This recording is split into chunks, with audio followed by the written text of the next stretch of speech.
염증이 생기거나 감염이 되거나 수술을 했던 부위 자체에 문제가 생겨가지고 그거를 바로잡고자 수술을 해야만 하는 상황에 다다르게 되는 경우가 첫 번째가 되겠고요. 감염이나 염증 혹은 2차적인 변형을 막기 위해선 가능하면은 자가 조직을 사용하는 게 훨씬 안전합니다.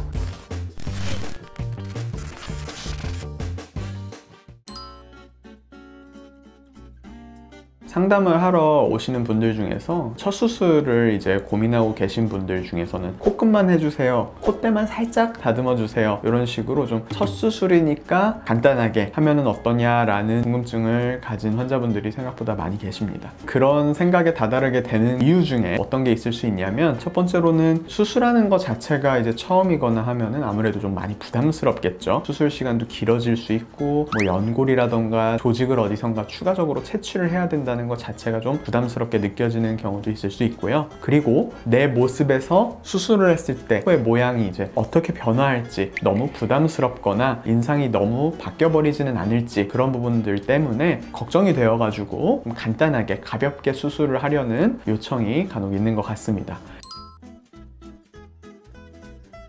근데 이제 실제로 재수술 상담을 오시는 분들을 보면은 크게 두 가지 이유가 있습니다. 첫 번째로는 첫 수술을 하고서 정말 무언가 문제가 생긴 거예요. 염증이 생기거나 감염이 되거나 수술을 했던 부위 자체에 문제가 생겨가지고 그거를 바로잡고자 수술을 해야만 하는 상황에 다다르게 되는 경우가 첫 번째가 되겠고요. 또 한 가지 이유는 본인의 취향이 바뀌거나 혹은 이 부분이 조금 아쉽다 싶은 부분들이 있어서 추가적인 교정을 원하는 경우, 이게 두 번째 이유가 되는 것 같습니다.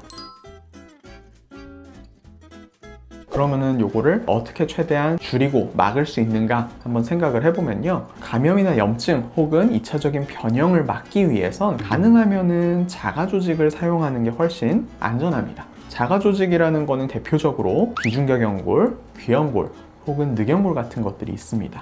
일반적으로 이런 이제 자가 연골들을 이용을 하게 되면은 비교적 감염이나 염증 혹은 2차적인 변형에 상대적으로 저항할 수 있는 능력이 갖춰져 있다라고 생각을 할 수가 있고요. 다만 여기에서 비중격 연골이라던가 귀연골만 사용해서 모양을 만들 수는 있어요. 간단하게 하는 수술들에서는 많이 사용을 하기도 합니다. 근데 여기에서 또 문제는 생각보다 실제로 나오는 연골의 사이즈나 양 자체가 상대적으로 적어요. 뭐에 비해서? 자가늑연골에 비해서. 그러다 보니까 기둥을 세울 때 비중격이나 귀연골만 사용하는 경우에는 버티고 버티다가 시간이 지났을 때 코끝이 떨어지거나 모양이 변형되는 그런 결과를 초래할 수가 있습니다. 이런 측면에서 조금 더 안전하게 가려면 자가늑연골을 이용해서 뼈가 있는 부분까지 닿게 길고 튼튼하게 기둥을 세워주는 것이 이제 변형 측면에서도 제일 안전한 방법이라고 생각할 수 있을 것 같습니다.